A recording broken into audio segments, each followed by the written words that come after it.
With all the success you've had, do you still face, are you currently facing any fears, or are there fears about the horizon?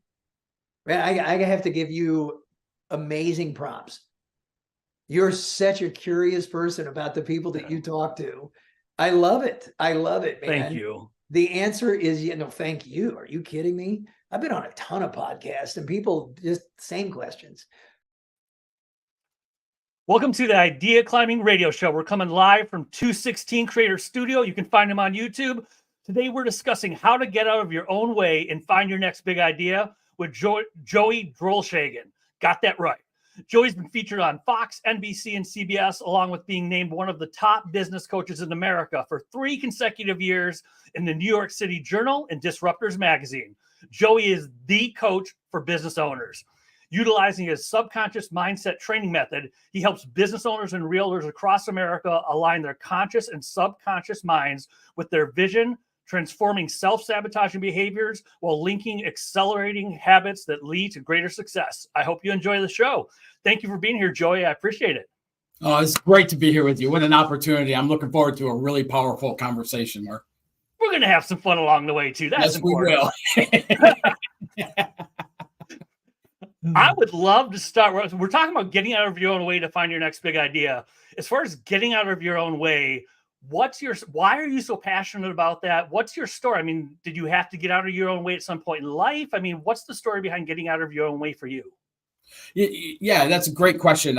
You and I talked about, we grew up not far from each other, and it's funny. Or something. We had yeah. So when I grew up, yeah, I know. Isn't that funny? And here we are. We didn't know each other, and now here we are coming together and having this conversation. It's amazing the way things work.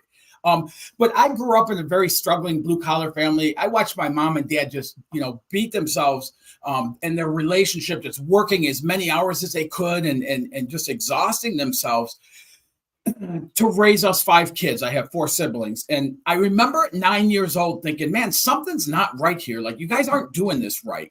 I'm not going to be like you guys when I grow up. And then I found myself in my early 20s. And Mark, I would struggle if something came about really easy for me because I thought I didn't earn it. I thought I didn't deserve it, and it started at that point, but I didn't know how to make those changes. And at 22 years old, I became a student of the works I do today. And I am passionate about what I do because I no longer have to live like I did back then. I know what it's like to live and like even with businesses and things like that, trying to launch a business and it not working out and failure after failure after failure, ending up in corporate America because I was, raised with the conditioning that a man gets a job, supports a family, and hopefully lives long enough so he can enjoy some life in retirement, right? That's the big promise for the corporate world. And I bought into that hook, line, and sinker, and I could not stand what I did in corporate America, but I built that all the way up to a vice president of sales, building massive territories, leading great sales teams, leading terrible sales teams. And eventually I got into helping organizations that were in bankruptcy get back into profitability. And the confusing part for me is I was really good at what I did, but I couldn't stand doing what I was doing. And throughout that whole process, I was learning what I teach today, how I live today, really. And it was all about like building sales territories and struggling and just, massive efforts, 3,500, 4,000 miles week after week after week after week, trying to build territories and feeling like there was such little payout for that, and I have one son, and I got to tell you this is I was married for 19 years in my mid to late 20s. My wife and I had 5 different pregnancies. We had 2 children that died, that were born at like 24, 25 weeks and lived for hours on equipment and passed. And then my son was born and he was healthy. And then we had 2 more pregnancies like the first 2, and so when I say that I adore my son, he's 27 now, but when I say I adore him, understanding the losses that I went through, it made him like the golden child in my life, And on his first birthday, I wasn't there to celebrate with him, this golden child. I was out working, building a sales territory because I thought that's what I was supposed to be doing. And man, even today, as I'm telling you that, Mark, I can feel that pain of that missed moment in my life. Mm-hmm. And as I went forward and as I started getting coaching, as I started trying to understand and change this concept, felt like I was stuck living by. I've taken a lot of coaching programs and such, and they would give me their roadmap, or they'd give me this pathway to success, or all these things, and I'd spend tens of thousands of dollars taking these programs, and I walked away from every one of them thinking, there must be something the matter with me, because not one of them broke through that. And while I was doing that, I did come across some really good coaching that helped me to understand me and what my paradigms, what my patterns were, what the things were inside of my subconscious that were causing me to fall short of what I desired. Does that make sense? Yeah, it does. I like what you just said. What could you define for people watching now or afterwards and listening in? You just said you found really good coaching. Could you describe, what do you mean by really good coaching? What are the characteristics of really good coaching?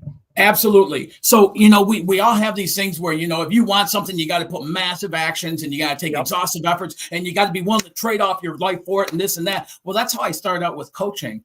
And all I did was lost more of the important parts of my life, but I couldn't do. And even when I did force myself to do all the things that said I needed to do, I didn't achieve any success. And what I have found over time is there's two types of coaching programs. One is they have your roadmap to success. They tell you what to do and how to do it and when to do it and everything else. Now, that worked for the person teaching it, because they laid out this process. It worked, brought them incredible success.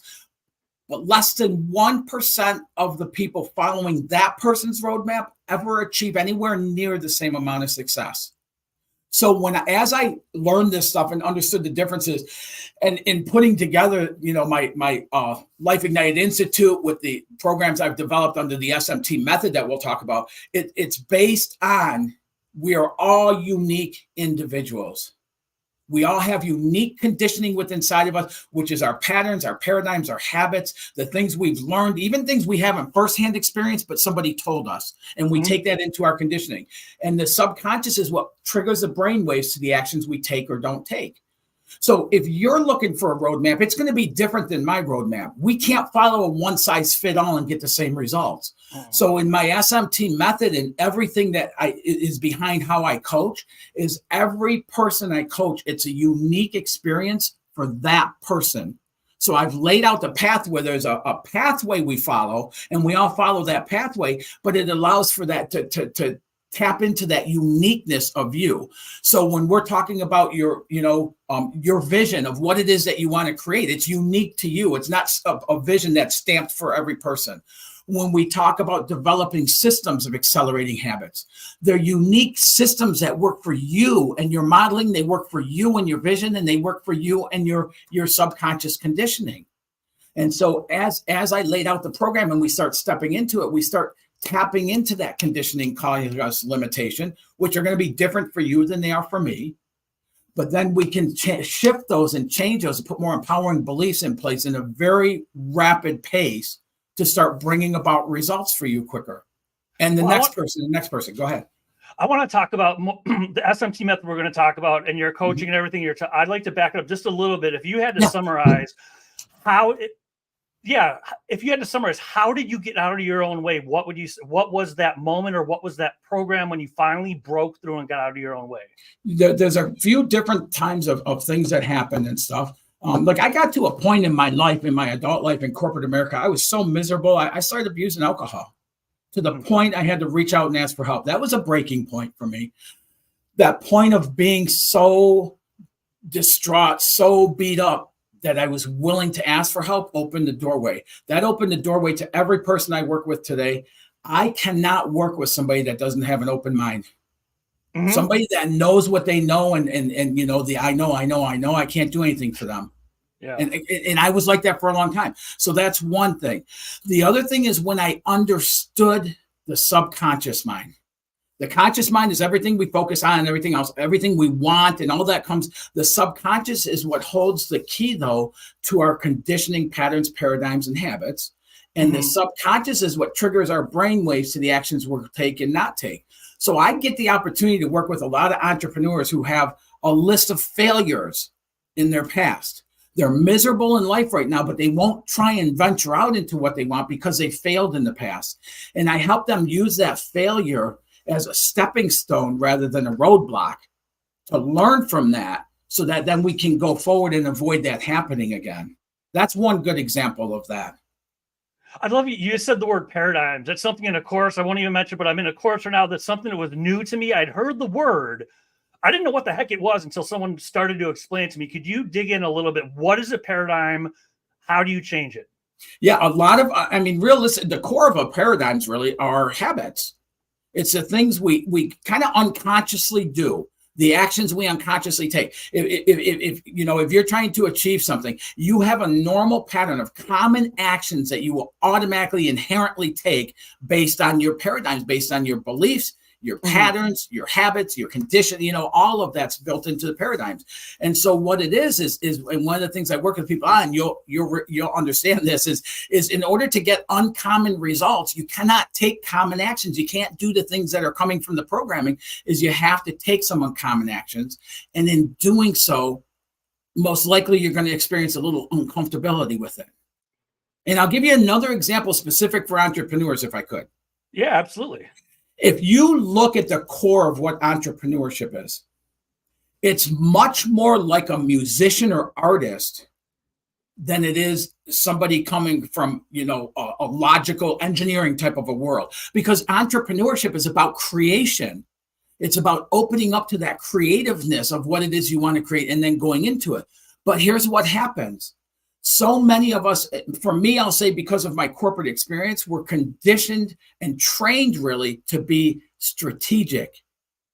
You do your 90-day goals, your 6-month goals, your 1-year goals, 3-year goals, 5-year goals, and then you come up with all your to-dos and you come up with your action plans and your recovery plans and all this. And it's all based on coming from here. It's all based on coming from our head, right? And so we try to create an entrepreneur business from logic. But realistically, entrepreneurs, they don't want realistic outcomes. Logic will tell us you can get 10% growth, right, on your business, so to speak, 15%, 20% would be above average. So we have entrepreneurs out there that are trying to apply logic to a creative world. And when I can help somebody understand that programming that has them living from a logical, strategic world into opening up the possibilities is how you come about experiencing coincidences. You and I having this conversation right now, you could not have put this together and I could not have put this together, but we're here right now talking to each other. And as we open up, it's almost like we can, through that creativeness, getting out of logic, we can allow for coincidences to continue to show up. Here's the problem, though. When we're living logically through strategy and all of that, we're blocking those avenues from even seeing those opportunities from showing up. So it's not that they're not there. Does that make sense? Yeah, well, it makes sense. You mentioned habits are a core of the paradigm. And it sounds like, tell me if I'm on point. It sounds like that's a start. Changing habits is the start of changing a paradigm, is the start of changing your life, is the start of getting out of your own way. For the people watching and listening, what do you do to start? And intentionally using that word start changing habits. What's the starting point for that? The very first thing it is, and when I start working with a new client, before we even step into the vision, and I've used this with corporations as well, is we have to start becoming aware of the actions we're taking. If we're living unconsciously through that programming, it just happens. Something happens, we take this action. We brush our teeth the exact same way. You could actually look at it. I had a client who said, I don't have paradigms, I can't see them. I said, tomorrow morning when you're in the shower, lather your hair 13 times. However you lather, count to 13 and be done. He called me back the next day later on and cussed me out. And he goes, I couldn't do it. Because that programming is so, and it was a great scenario. I don't know where I got that idea from, Mark, but it was a great idea because it helps to explain that we live by our program in our subconscious. We have to start becoming aware of that. And if we become aware of that and we have an open mind, then we can look at what else is possible. What other ways are possible? And as we do that, all of a sudden we can start shifting those. The way I do it with my clients is I have, tools we use in the beginning to start becoming aware, but then right away we come out of the gate developing what I call a dynamic vision. And I have road mapping tools for that. It's unique to the individual, but all of a sudden we start seeing a bigger possibility or a bigger potential for our business, for all areas of our life.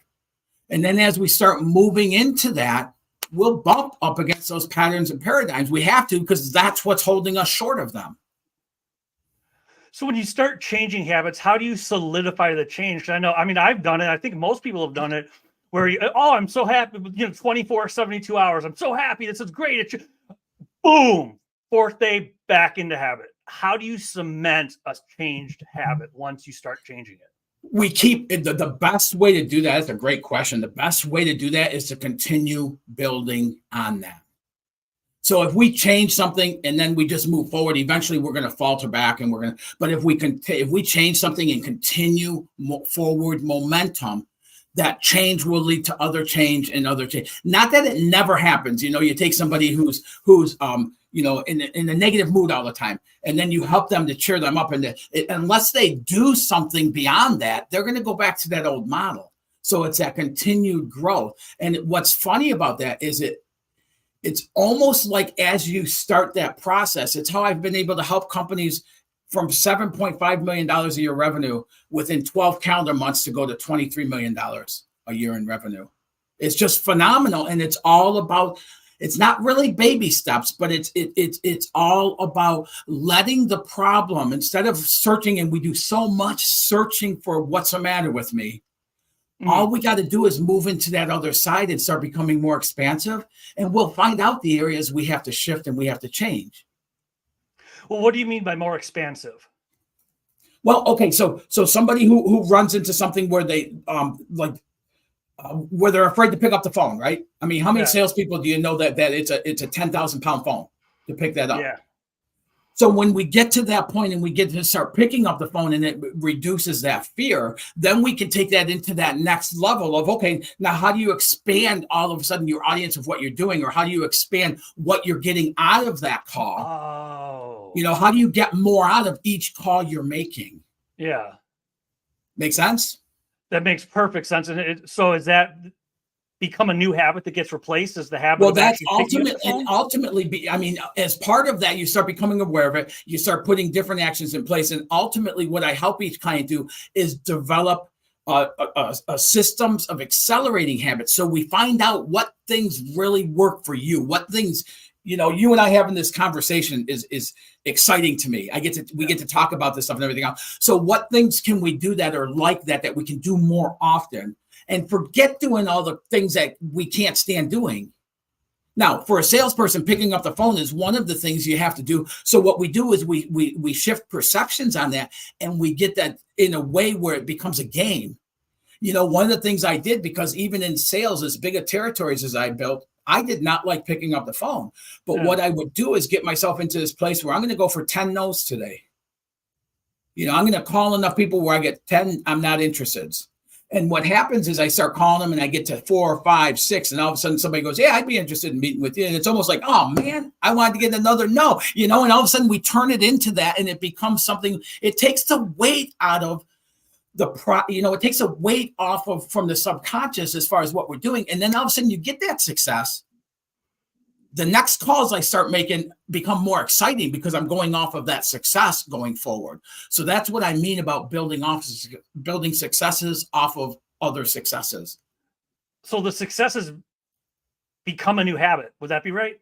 It does evolve into a new habit. Yes. It's not like, you get one success and that's now a new habit, but what it's doing, it's also what we focus on. I mean, we understand the process that what we focus on is in the conscious mind. The conscious mind, the subconscious just absorbs. It doesn't determine what you want and don't want. So if you're saying, I'm tired of struggling, I don't want to struggle with money anymore. The subject of that is struggle with money is what the subconscious absorbs. So we start becoming a little more careful of the words we use, the thoughts we entertain, what we're feeding into the subconscious. And as we're doing that, now we run into an area where fear steps up and stops us from taking action. Procrastination, right? Mm-hmm. Oh, God, It took me 15 minutes to run off that 2,000-foot cliff the first time I took my first hang gliding launch off of there. And I stalled, and everything inside of me says, don't do it, don't do it. And that fear was there. But I so badly wanted to experience that feeling of soaring. And we build the excitement of the vision higher than what the fear is, which allows us to take an action into it. And then we take an action. And what happens when you take an action into fear? It reduces. You get over the fear? Well, yeah, it reduces the fear.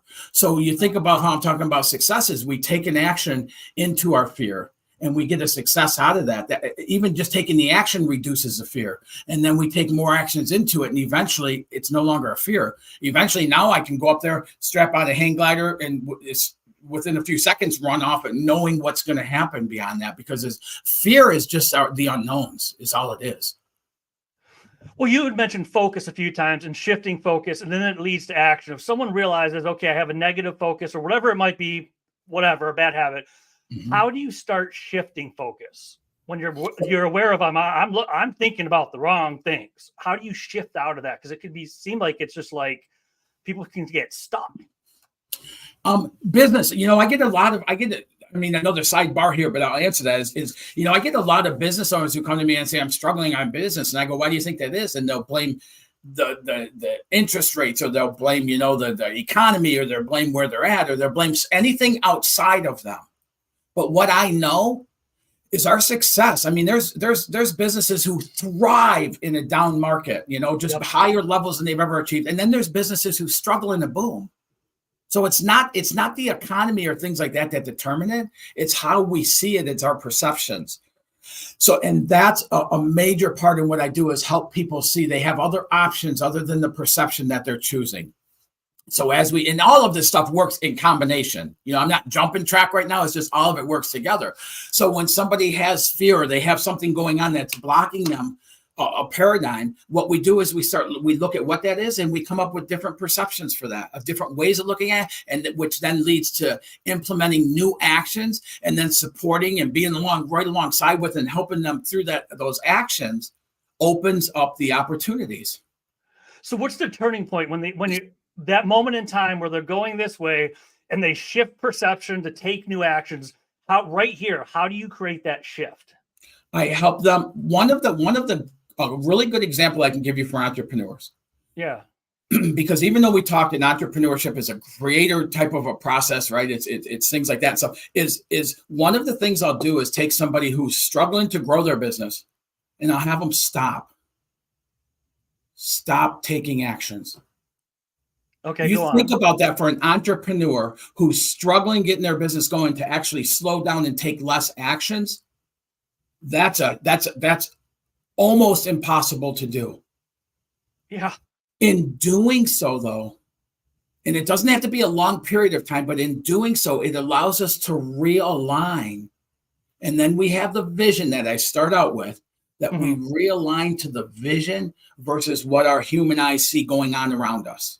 And in doing that, we will start receiving different actions that come through the whole thing, like coincidences and everything else. It starts showing up in different actions we can take. And in identifying those actions and doing them over and over and over is how we shift the subconscious. But in taking those actions is how we achieve greater results with less effort.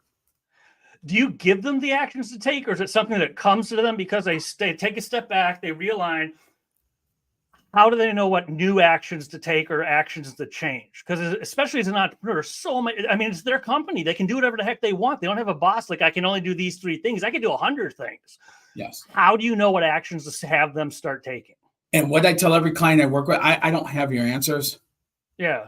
But I'm really freaking good at helping you identify what those are for your uniqueness, and helping through that process of identifying the paradigms, the patterns, the actions you're taking that are causing more limitation for you, so that we can shift those and move into taking those actions. I have some template things that I'll do with clients. But like I tell each one of them, this is not your lifelong plan. This is to get the ball rolling in that area. And I do that based on that unique individual. What kind of things do they like doing? What kind of things do they not like doing about their business? And I find out all that. And so then when we align that initial plan for them to start with, it starts opening the door. And as we open that door and they start going through it, they start finding more of their uniqueness in how they're doing those things and their way of doing it. So it's not like a switch that you turn on. It's a process of moving into. But I can tell you, like, I will only work with a client for 1 year at a time, because I don't want them to be dependent on me. I want to help somebody and them go out and make that major change. A lot of my clients will come back to me and say, hey, I've made it from 300,000 to 3 million. Now I want to go to 5 million. Can you help me get everything in alignment for that? And I'll do that again and stuff. But the whole thing is about finding that uniqueness, moving into that, developing those systems of accelerating habits, and all the while building the confidence in that person that you don't need somebody to give you an ABC roadmap to lead to D. You have your own avenue within you. We just tap into that. How do you deal when they push? I would imagine you get a lot of, at least initially, and I'm imagining this, tell me if I'm on point. How do you get over the pushback of taking new actions, especially when you're breaking habits that could be 10 years old? What do you do to get them back? Get over some them? Some of them are lifelong. Yeah, some of them are life. Mine go, my conditioning went all the way back to as a little kid. So, I mean, they're, I have a story I can tell you about a kid who experienced programming at 7 years old and carried that into his 50s when him and I met. So, and he carried that consistently through his life. So what it is helping to develop a vision. Mm-hmm. Right? Because you can develop a vision, and the way I do is you can see outside of your paradigms and all that to develop this vision of this unrealistic future that you desire. Okay. And then what I do is I help them start achieving successes towards that. And as we do, we become open books towards that movement into. So I may experience a little bit of hesitancy with somebody developing their vision, and that's normal. Because we're thought, like me, about that deserving and things like that, the things I used to have is so that can tamper. And I just work through that with them. But then once we get the vision, then they start looking for successes in that. Maybe it's new clients, maybe it's, somebody new to the team, maybe it's whatever it is, but some success in there. And as we start achieving those successes, I mean, you yourself, if you're doing something and you start achieving success, aren't you more open to moving into it fuller and more excited? Oh yeah, I forget the exact chemicals, but the brain chemistry changes, and you get those hits and a hit and a hit and a hit. I want more. I want more. I want more. Right, and so that's one of the things. I'm careful when I do it, but that's one of the things with entrepreneurs is getting them to slow down a little bit, because that goes against our grain. That goes against everything we've been conditioned to do. We have to do more. If it's not working, you got to work harder, right? Yeah, well, that's so general. Yeah.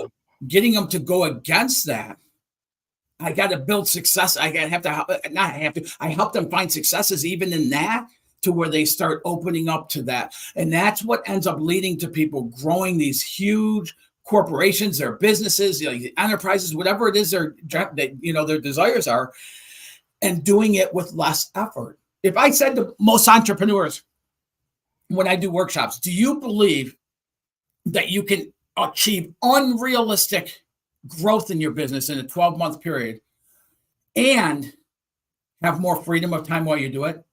Almost everyone will say, no, that's not possible.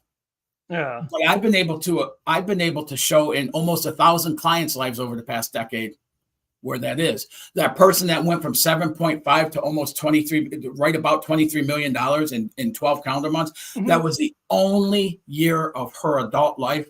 She took 5 weeks of vacation during that same 12 months. One of them was a 2-week trip to Israel that had been on her bucket list for decades. So it sounds like you're talking about baby steps. First of all, am I on point? You're talking about this is a baby step progression as far as success. Is that right? It kind of is, but it's bigger than baby step. To go from 7.5 to $23 million in 12 calendar months, you can say they're baby steps into it, but they're steps into it. Yeah. There's a process to it. So how do you deal with, because a lot of people, some entrepreneurs, they want it now. We live in the now economy. I tried it. It didn't work. So you tried it for 72 hours.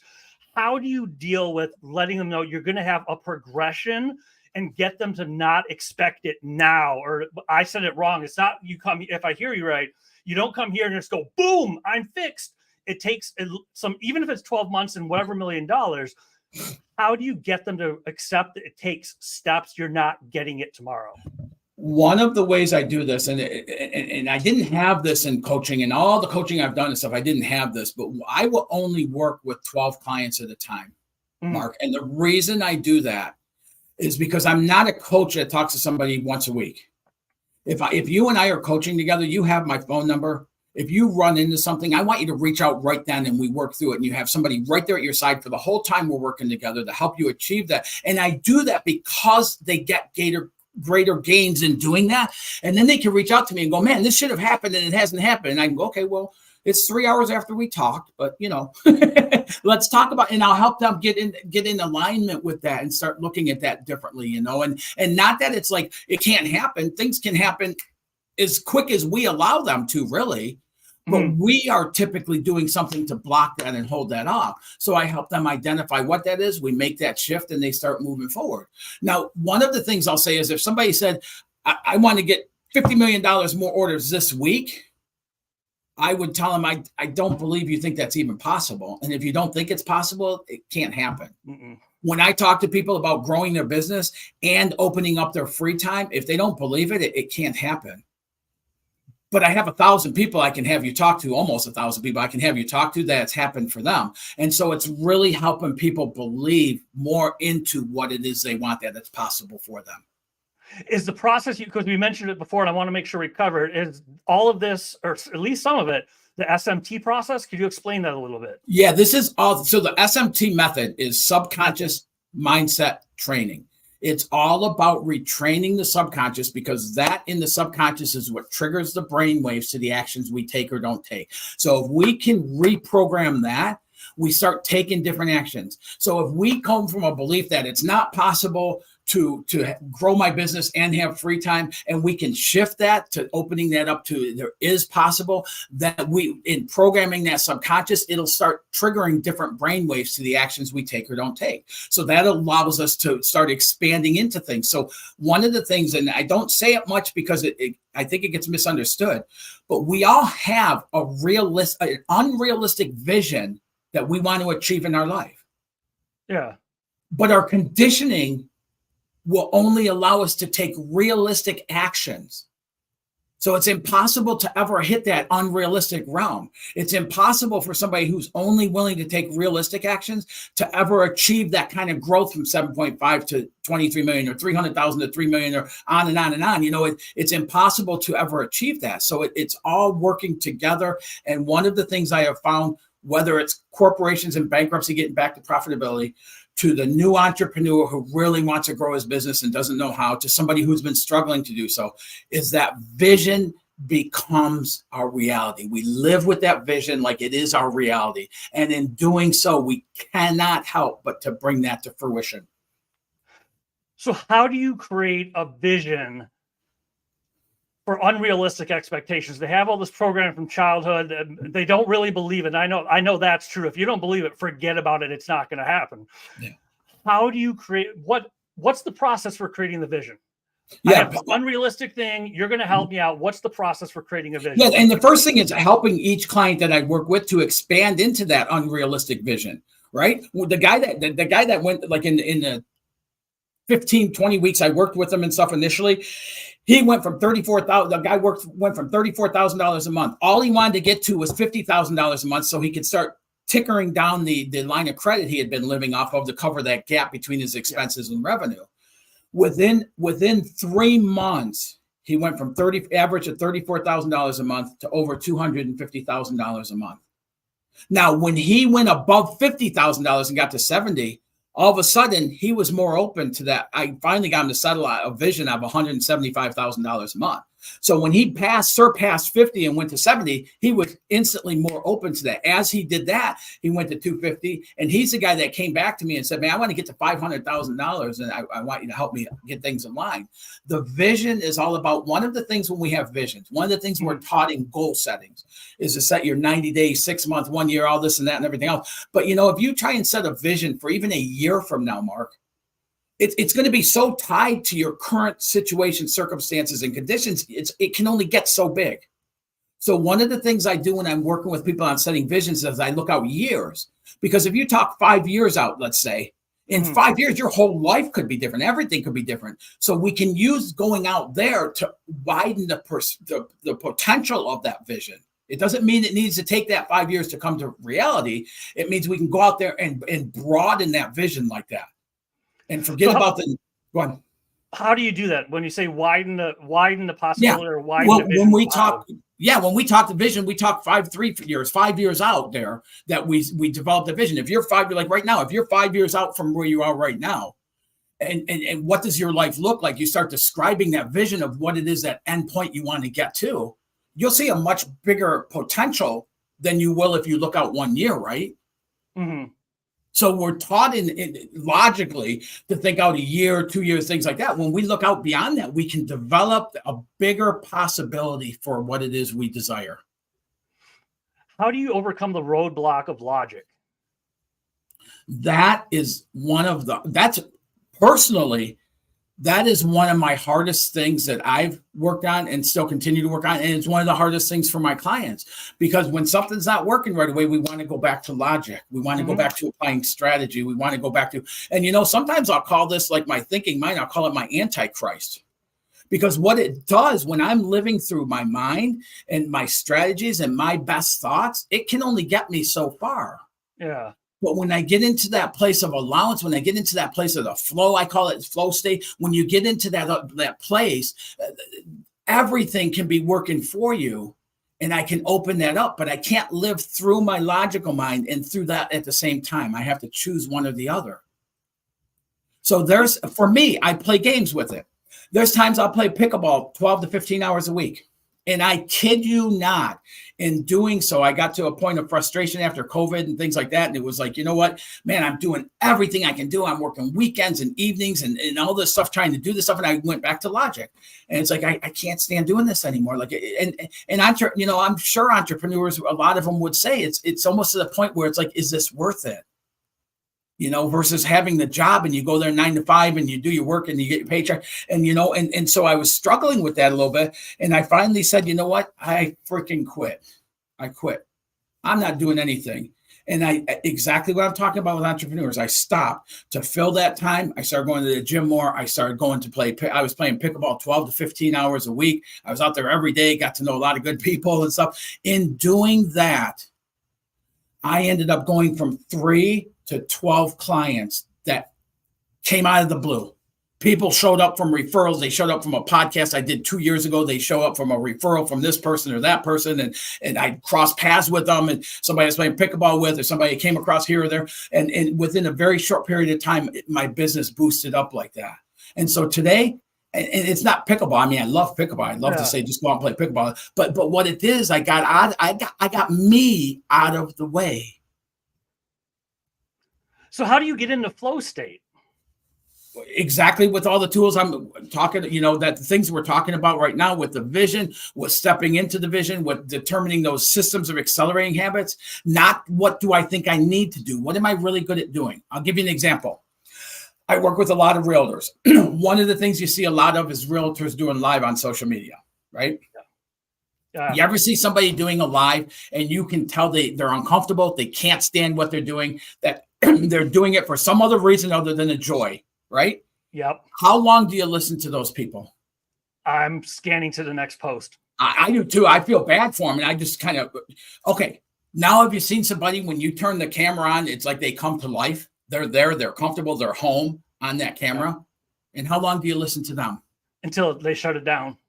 So that first person, I will take and find something else they like to do. Maybe videos isn't your thing. Let's do something else. That second person, I'll have them do more of that, because that lights them up. And when we get into that point where we're lit up, we're excited about what we're doing. We're excited about how the things we get to do and the life we get to live. All of a sudden, things just start attracting to us. When we're doing the other side, we're repelling things away. We're pushing things away from us. Well, we've covered a lot of material in a short period of time. A lot of material. So I'm going to ask, could be a hard question. I don't know. But if you were to say, if someone realizes I need to get out of my own way, oh my God, and what you're saying is resonating. If you were to tell them, you know what, if nothing else, do this one thing to get started. If nothing else, do this one thing. What would you say to do one thing to start moving the needle today?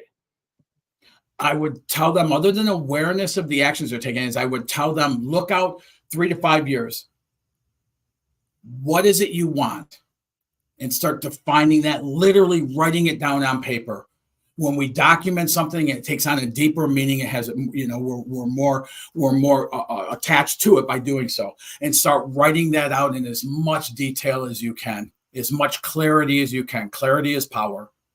The more clarity you can put into that, the more power you're going to have into it. And then once you have that written out, start coming from that place. Start putting that on, getting into that feeling tone, feeling like what that really feels like to be the person living that life.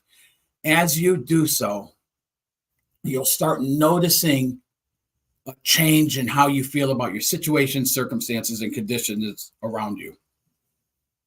This has been awesome. If people want to learn more about you, where should they go online? Anybody can go to coachwithjoey.com, schedule a quick call with me. You can go to ifgtcoach.com to my website and see stuff there. Any social media by Joey Drolshagen. I'm sure you have my name in the notes with the last name and stuff. It's not an easy one. And any social media, Google, anywhere you go will bring you to where I'm at. But anybody who wants to talk about these, coachwithjoey.com, all of this is my personal calendar out there so you can schedule time where we don't get interrupted.